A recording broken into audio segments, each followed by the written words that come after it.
All right, greetings. Welcome, my friend, to the next episode here, Red Delta Project Podcast, live feed Q&A. I'm your humble host, as always, Matt Schifferly, with another episode here to help remove the chronic toxic stress in our fitness culture so you get much better results a lot faster with a lot less stress on body, mind, and lifestyle. And today's topic, we are talking about removing or at least significantly reducing the chronic stress that is food noise. And food noise is one of these terms that's becoming more popular now that we've got these GLP-1 drugs that are making their rounds and they're becoming much more popular. And one of the things that people are starting to recognize with it is that they'll say, it's amazing how I have so much less food noise when I'm on these drugs, which basically means they're not thinking about food as much, they're not chronically anxious about it, they're not constantly preoccupied with food. It's like they're like, I wake up and I just either have breakfast or I just go about my day, and food isn't this ever present thing that I constantly have to think about and manage on a mental and emotional level, which is one of the reasons why it's so incredibly powerful to be on these drugs. And this is one of the things that we need to bring more onto the surface and be aware of, because food noise is a classic symptom of our toxic, stressful hustle culture when it comes to fitness. That it's one of these things that has largely just been there and a widely acceptable thing when it comes to losing weight and managing body fat and trying to quote eat right, that you're supposed to constantly be fighting cravings, that you're supposed to be preoccupied with food, that you're supposed to be constantly anxious about food. Basically, this almost obsessive thought pattern around food has long been propagated in our fitness culture as a natural part of quote eating right, about doing things correctly, and that having that chronic stress of food noise is a sign that you're finally taking care of things, that you're controlling your diet, and that you're doing the self-righteous hard work that comes from going the noble path, as it were. But now these GLP-1 drugs are exposing it for what it is: chronic toxic stress that causes a lot more stress on body, mind, and lifestyle, which not only significantly impairs your ability to be as healthy as you can be, but also makes things a heck of a lot harder to both achieve and maintain the results you want. Because the reason why Red Delta Project was created, to remove as much stress out of health and fitness as possible, is because the more stress you have to achieve results, the worse those results are going to be, and the less time you're going to have them. So if you suffer a great deal of stress to lose 10 pounds, it's going to take you longer to lose those 10 pounds. You're only going to lose it for a fairly short period of time, and it's going to come roaring back, usually with reinforcements. And that's why the solution we're all looking for when it comes to successfully achieving our results in fitness is to reduce stress as much as possible. And first, recognizing that this stress is not a normal thing, it's not a good thing. And when we look at it from a fundamental perspective, food noise is a sign that your diet approaches and healthy eating patterns aren't that healthy, that they're not adequate. And the GLP-1 drugs are finally exposing this aspect of our fitness culture, that it's not a good thing. And no, it's not supposed to be just this normal part of what it takes to try to lose weight and eat healthy, is that we're better off without the food noise rather than as trying to just accept it as a natural consequence of it. So it's bad, basically, is what I'm saying. Food noise is bad, and it's not helping you. But one of the things that is always there is that it's like, accept it, and we shouldn't accept it because it's a sign that your diet is not all that healthy. And now people are like, great, I get on the GLP-1s, I don't have as much food noise. But the point of today's episode is you don't need to be on these anti-obesity drugs to reduce that noise.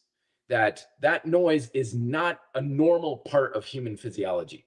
That rhetoric is out there in diet culture of like, oh, if you don't have the diet, then you're just going to eat nothing but junk food all the time, and you're never going to have any discipline, and you're just going to overeat and be fat and weak and sick your whole life, which is completely not true unless you have some sort of a genetic metabolic sort of issues, which again, those drugs are great at helping folks deal with. But again, we don't want to accept this food noise as just a normal part of trying to be healthy and manage our body fat levels, because it's not. It's kind of like if you came to me and you're like, I've been doing an exercise and it is absolutely destroying my joints, we would look at that naturally and be like, okay, something's not right here. That's not a good thing. It's like, well, isn't it supposed to destroy my joints? Isn't that just a sign that I'm really pushing myself? It's like, no, that's a sign that something's wrong. I was just talking with a client not too long ago, and he was like, I hate doing this exercise. I really don't like doing this exercise. And the common, knee-jerk reaction for a lot of coaches is like, well, toughen up, buttercup, shut up. You do as I say, just toughen through it.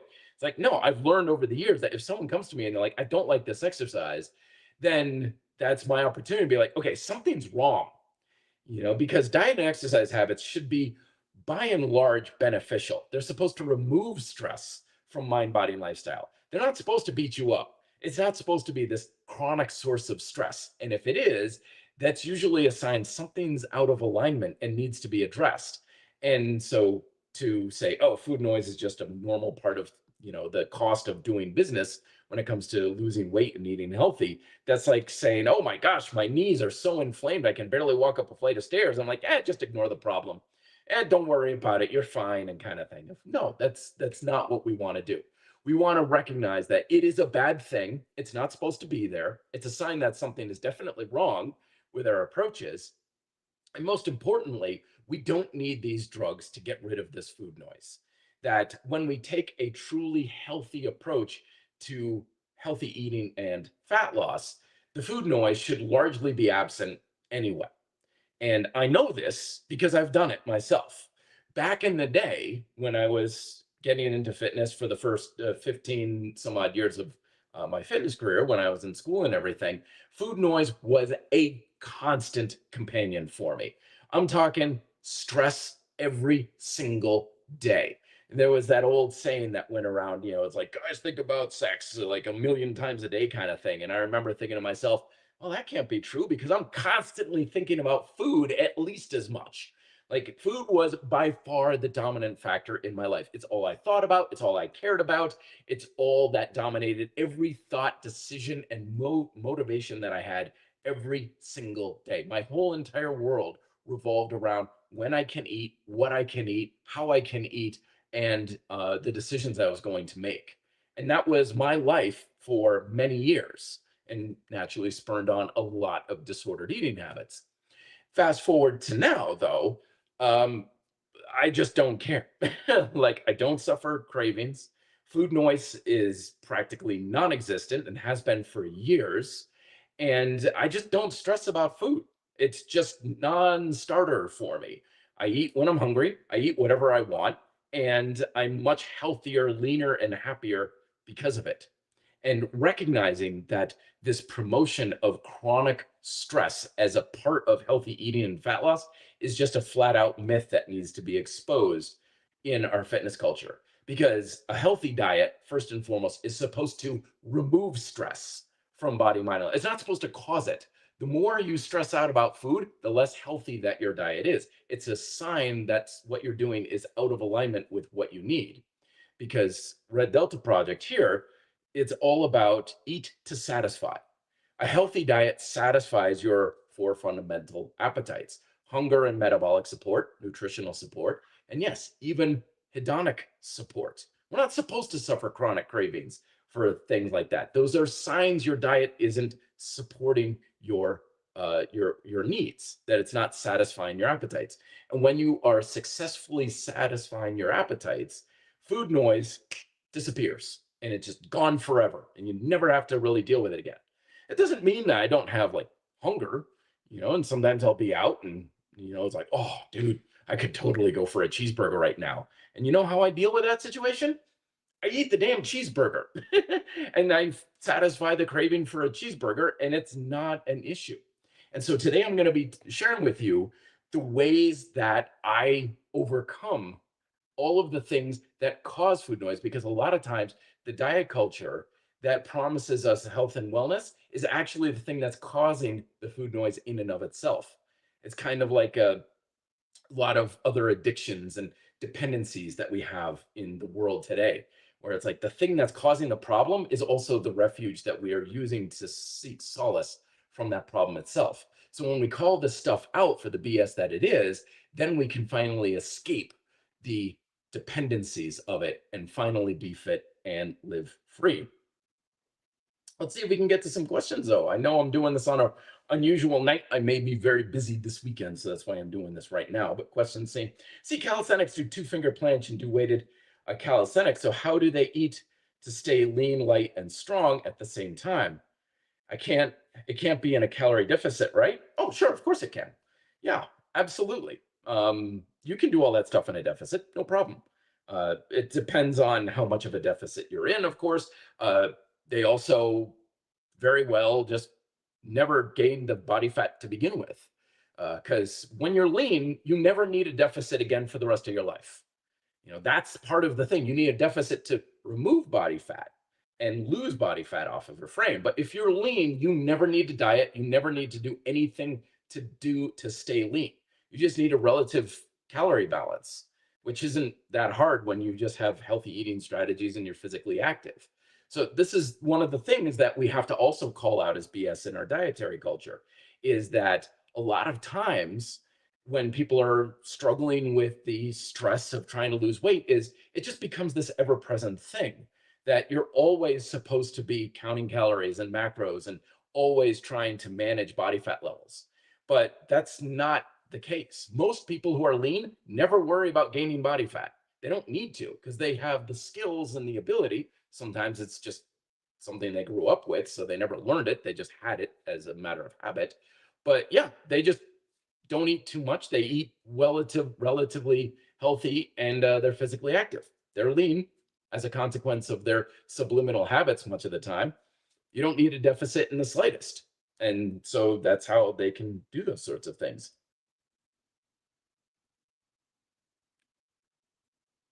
Let's see other questions. Yeah, good one here, Aqua Hero. Good to see you again, my friend. Saying my main problem is weekends. Weekends I eat sensible, or weekdays, but then the weekends things go a little crazy. So yeah, this is a good thing to call out here, is because a lot of times, here in America, in the Western states, we look at the holiday season as a big weight gain event. Like, oh my gosh, people have a lot less structure in their schedules. They don't work out as much. They're overeating because it's festive and they got treats and sweets and all these sorts of things during the holiday season. So people have a tendency to eat more, move less, and they have less structure and they're more laid back. So they overindulge a little bit and they gain a little body fat. Okay? That's weekend. That's the holidays things. But if you recognize that same thing happens every single weekend, in most cases, you have less structure in your schedule. You're more carefree, more likely for a lot of people to go out to eat, uh, indulge in very rich foods, maybe a little bit more alcohol consumption, that sort of thing. So the tendencies of the holiday season to put on weight can happen every single weekend for those reasons. So the thing that we want to do is, again, make sure we've got our frameworks in place so that we can practice it throughout the entire week and give us some structure and direction all the time.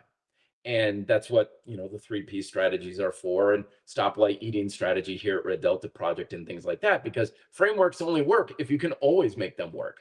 And when you have a focus on getting plants, protein, and portion control at each meal, regardless if it's the weekend or not, then they're no longer much of an issue.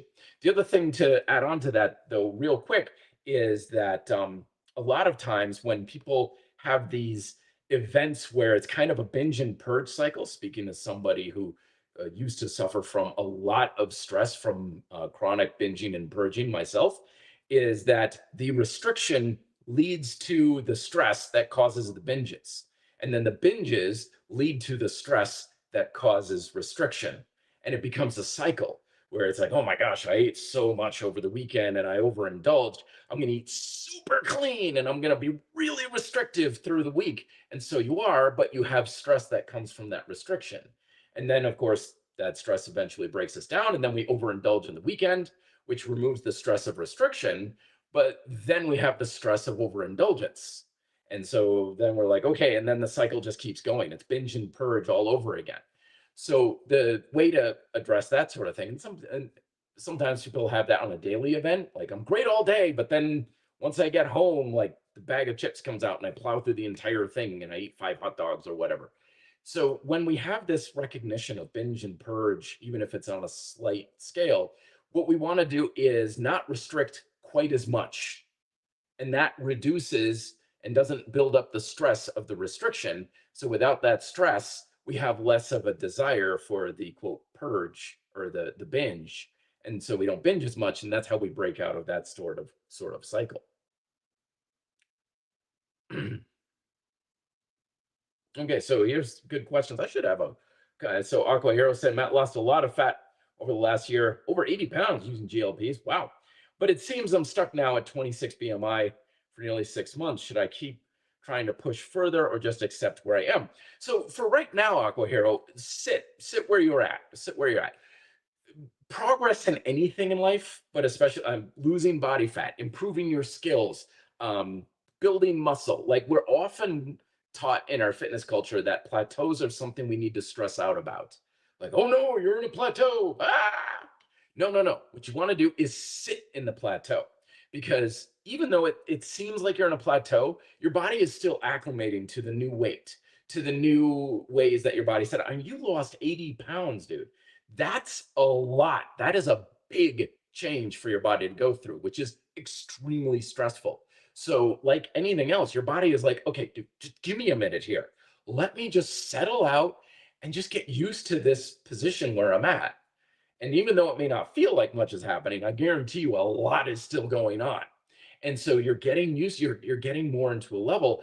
And what is happening now is your physiological stress levels are starting to come down as you get more into a homeostatic balance at your new weight. And that's a very good thing. That's a very good thing. We're often encouraged that it's not a good thing because it's like, oh, the scale's not moving. That's bad. No, it's very good. It's extremely good. Plateaus are wonderful because plateaus reduce stress. They allow you to work out, to eat, to live, and basically achieve and maintain where you're at with less stress over time because you're getting more used to it. That's a very good thing. So stay where you're at. You're not going to be there forever.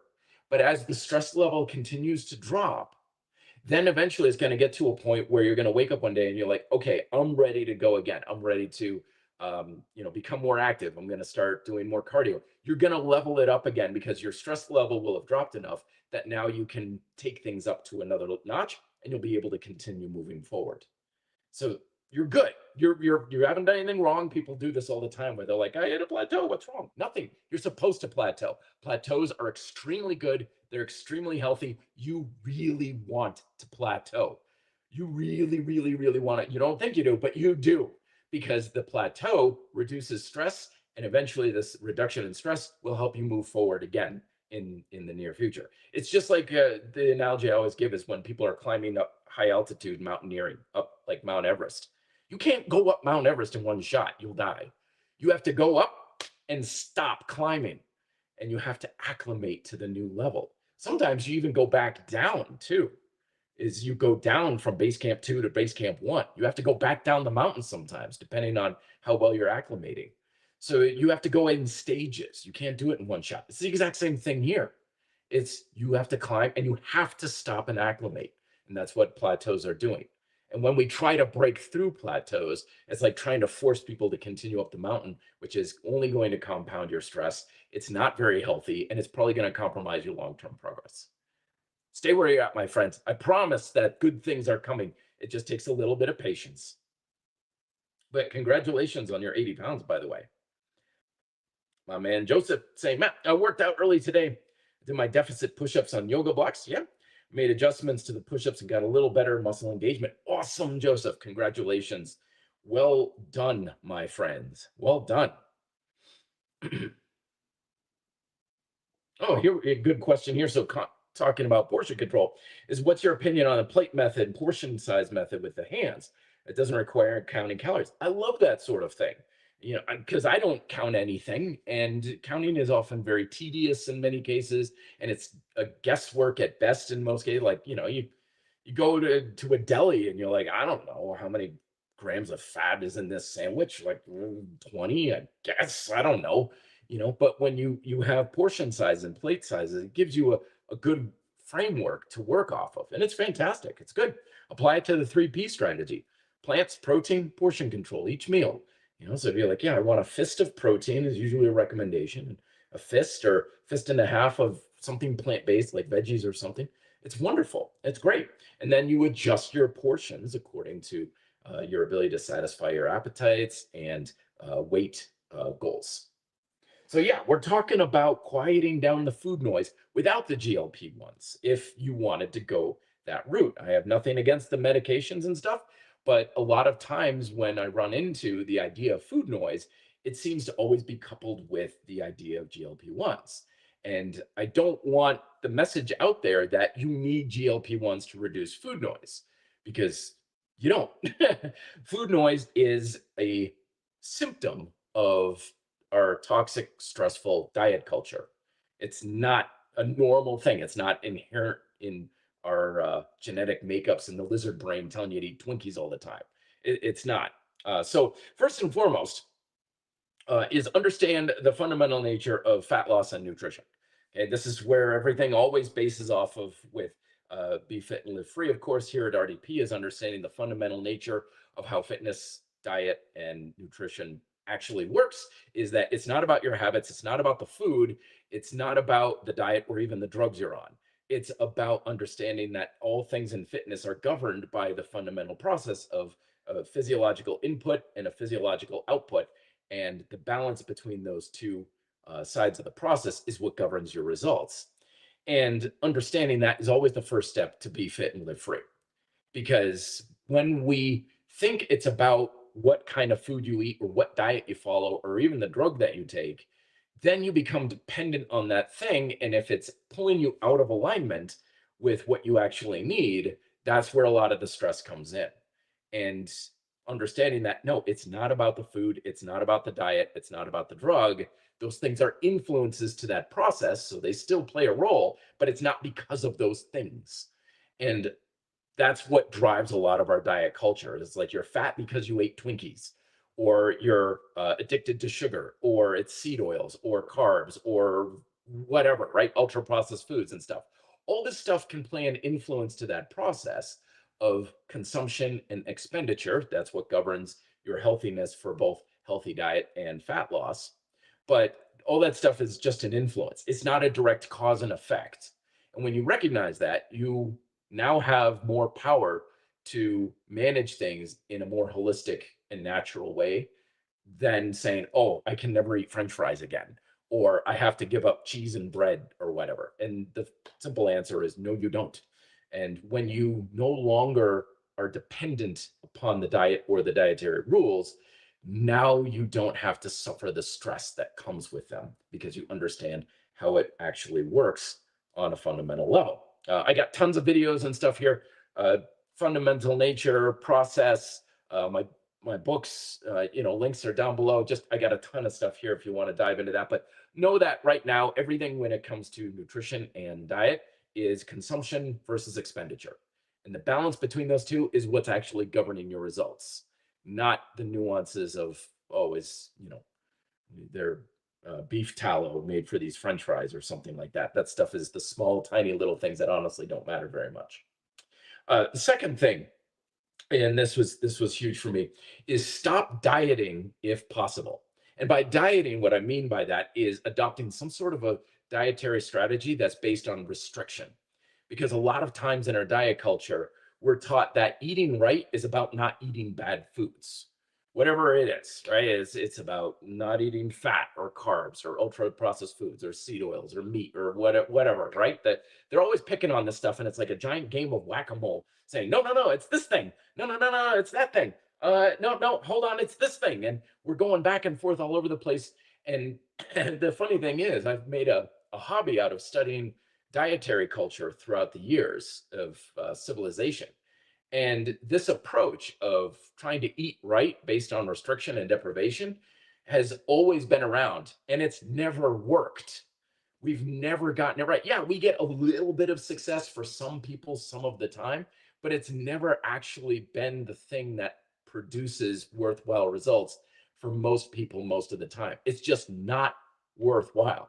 Imagine if you went to a car manufacturer and, it's like only one out of every 50 cars that rolled off the lot actually ran. You'd be like, these cars are terrible. Well, that's the kind of the track record with diets, even worse so. So diets are not necessary. You don't need them at all. So by all means, follow them if you have other reasons to. There's medical reasons to follow particular diets. There's religious reasons. Some people have personal or ethical reasons. That's great. I don't ever want to tell people don't follow a diet if you have other reasons to. But do you need to follow a diet to eat healthy and be lean? Absolutely not. It's completely arbitrary and not at all necessary. And a lot of the stress and food noise that comes from our fitness culture is from believing we have to follow these diets, and you just don't. You just simply don't need to. Like I was saying, like how can these guys be lean, and do all this stuff? How can you do all that stuff in a calorie deficit? And the answer is they're not in a calorie deficit. It's that simple. They just don't need to be in one. So when you give up the dieting and you actually seek to eat to satisfy rather than deprive, that alone right there gets rid of a ton of food noise because you no longer have to restrict yourself. You no longer have to deprive yourself. And that's why we often have food noise to begin with. It's because we're not satisfying our appetites. We're not satisfying our nutritional needs. We're not satisfying our need to satisfy hunger and metabolic support, basically eating enough to feel good. We're not satisfying even our hedonic need for food, the pleasure and the enjoyment and the social aspects of food.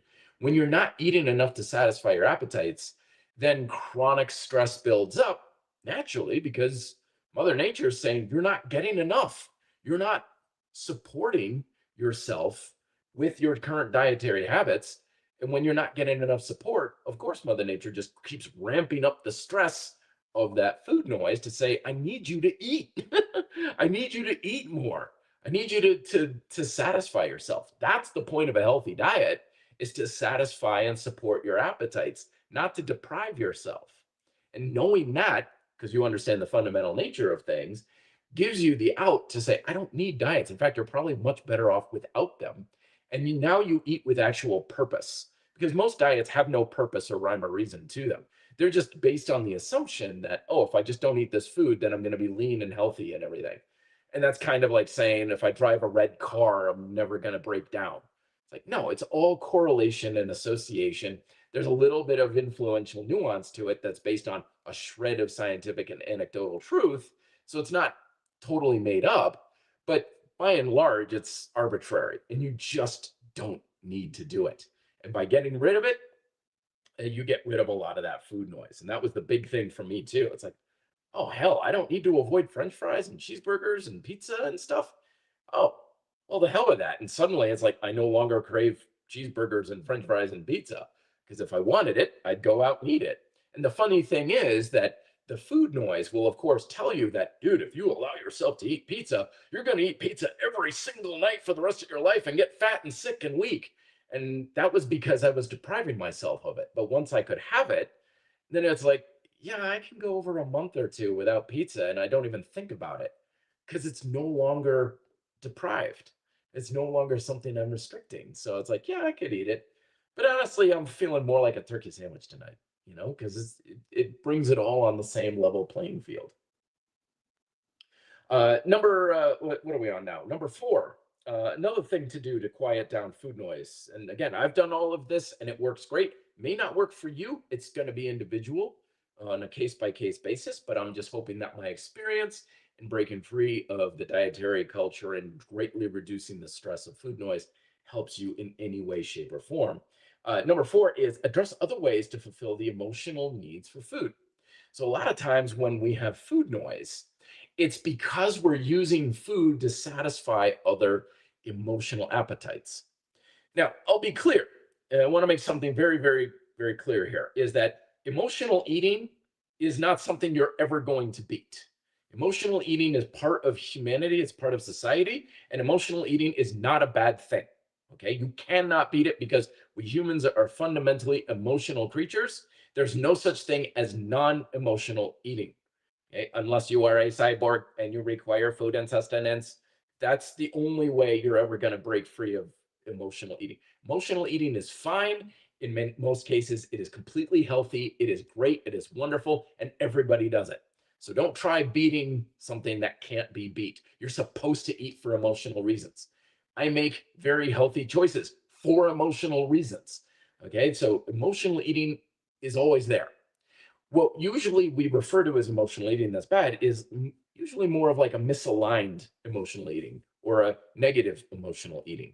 So if I'm like really stressed out at my job and I'm like, God, I'm so stressed. And every single day I come home and I'm like, I am so stressed out. I'm going to order DoorDash. I am so stressed out. I'm going to polish off a 6 pack of beer. I am so stressed out. I'm going to eat a pint of Ben and Jerry's. Okay.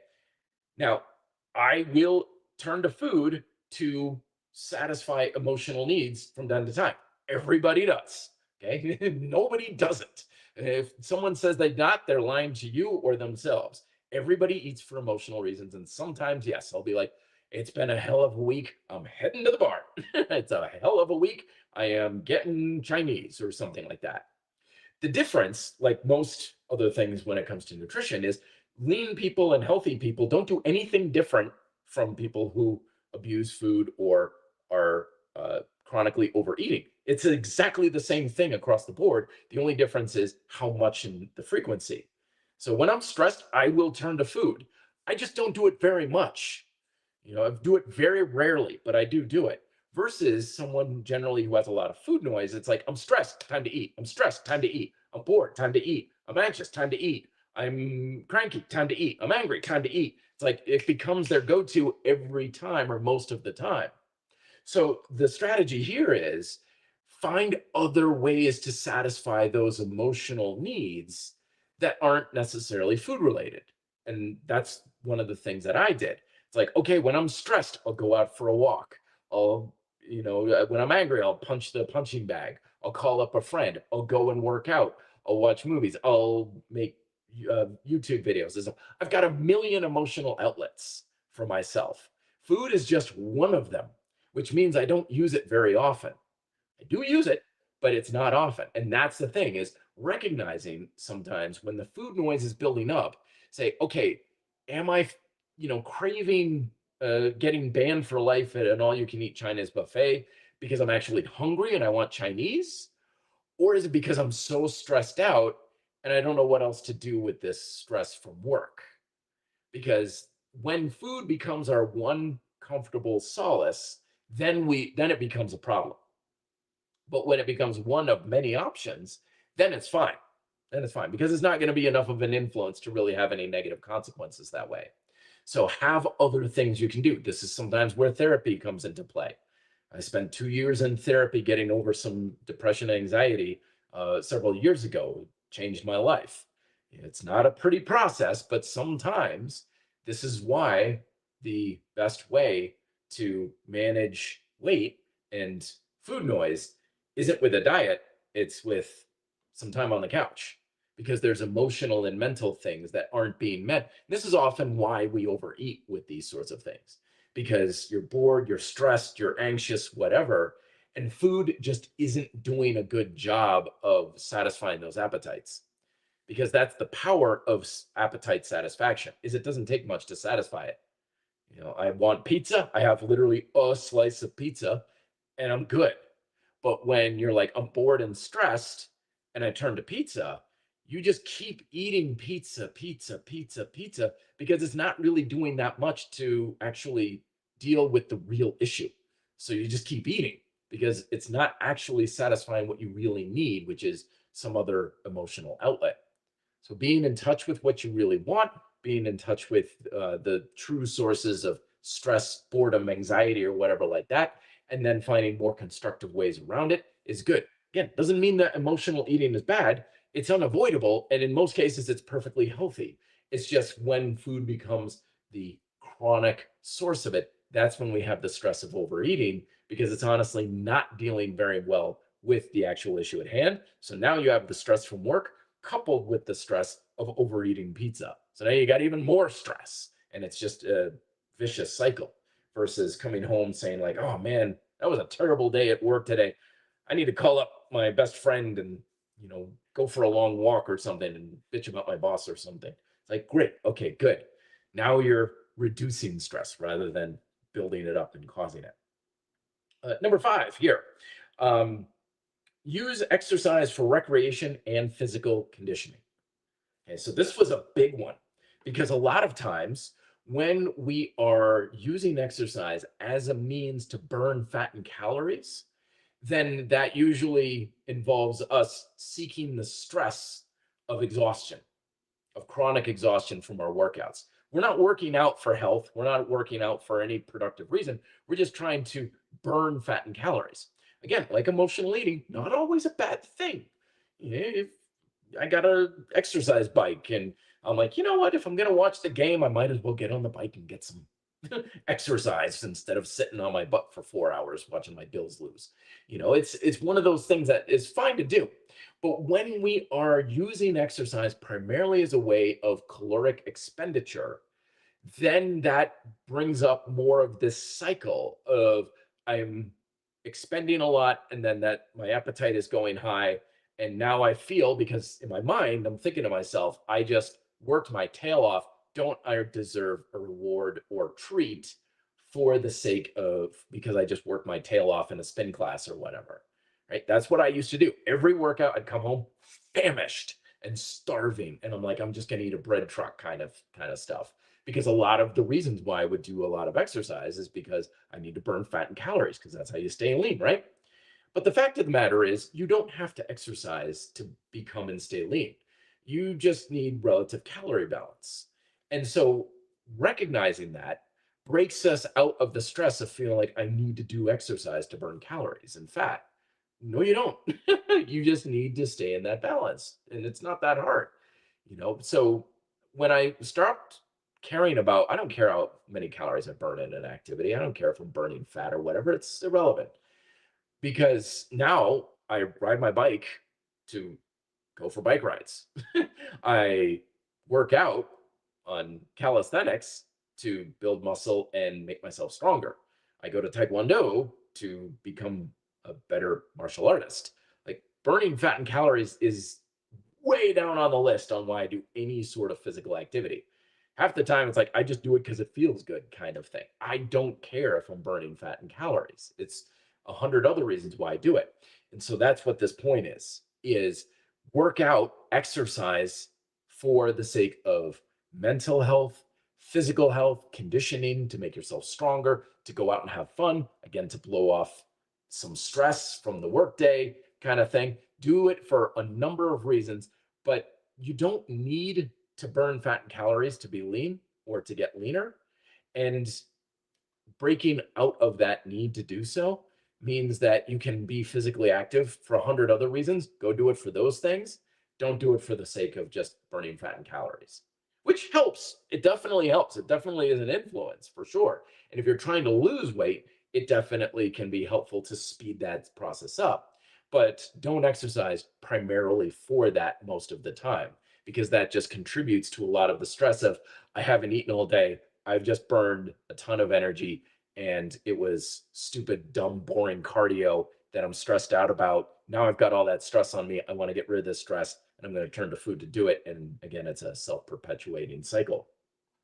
So, exercise for the sake of exercise. People ask me this all the time. They're like, Matt, like with GLP-1s coming out, like if they're really getting close to being able to manage body fat with a drug, like, don't you think that's going to hurt like personal training and uh, fitness coaching and gyms and everything? Like, oh no, it's one of the best things that could possibly happen to us.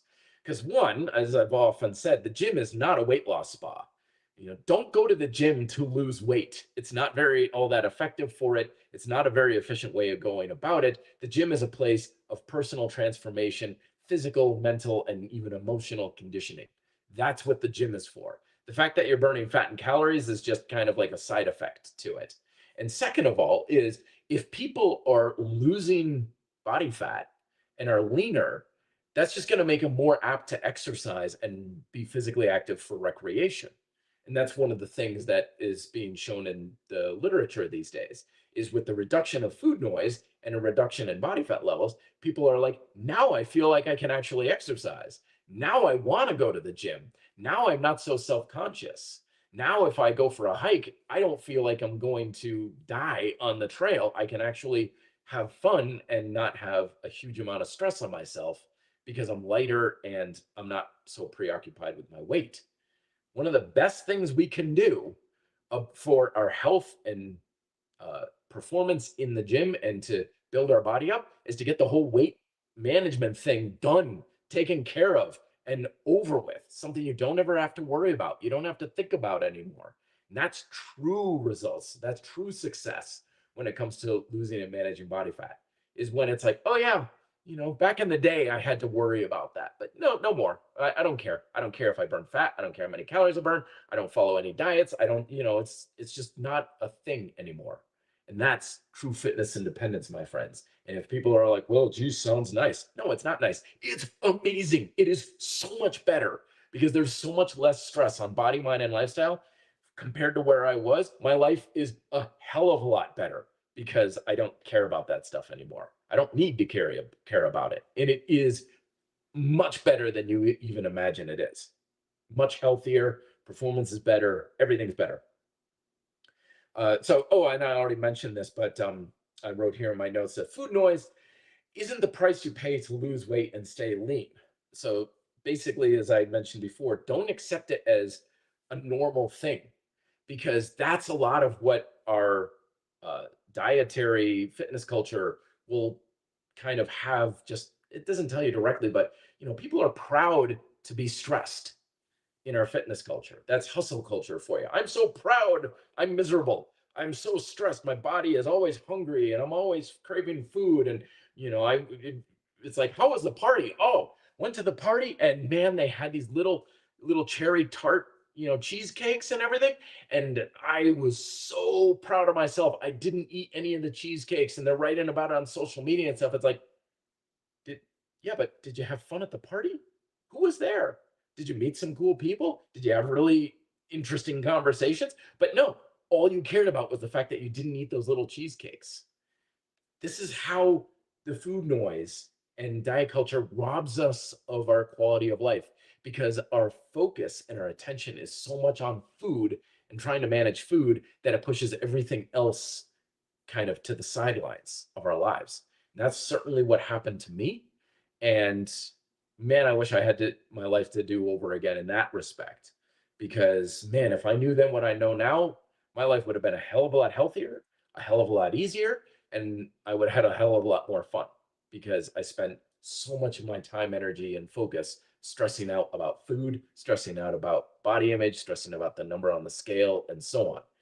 And diet culture will position those sorts of things as normal and acceptable. And the big message I want to give you is it's not. It's not normal. Don't accept it. It's part of our fitness culture that it is, but you go to other places in the world. This is why I'm always referring to fitness as cultural. You go to Japan, no one cares. That sort of dietary approach and stuff like that in Japan is, at least when I was there, in college, is largely absent. If I was like, oh, I've got to, not eat these foods and stuff, people would be like, fine. That doesn't make any sense. So I'm trying to bring a little bit of a perspective to maybe just show you that that's not something that it doesn't have to be that way. You're probably better off not going along that route. But that's just my experience. Take it for what it's worth. I'm not here to tell you what you should do and how you should eat and what you should do, whether or not you go on GLP-1s or not. That's a discussion to have with your doctor or healthcare professional. Whether or not you follow diets, that's a discussion for you and maybe a nutritionist if it's right for you. I'm not here to tell you what you should do because honestly, I have no business doing so. No one on the internet does because I don't know you. But I want to share with you my experience and the lessons that I've learned to maybe inspire and give you some ideas to walk a different path, especially if the path that you're on right now is causing a lot of toxic, chronic stress on body, mind, and lifestyle because you don't need it. It's holding you back and you certainly are probably going to be better off without it. And that's what Red Delta Project is all about, my friends. So I am going to vamoose, my friends. Thank you very much for coming on in. Congratulations to everybody for letting me know about your brags. Please, when I do these Q&As, come on in and brag what you've done. You don't have to ask me questions. I want to hear about your successes.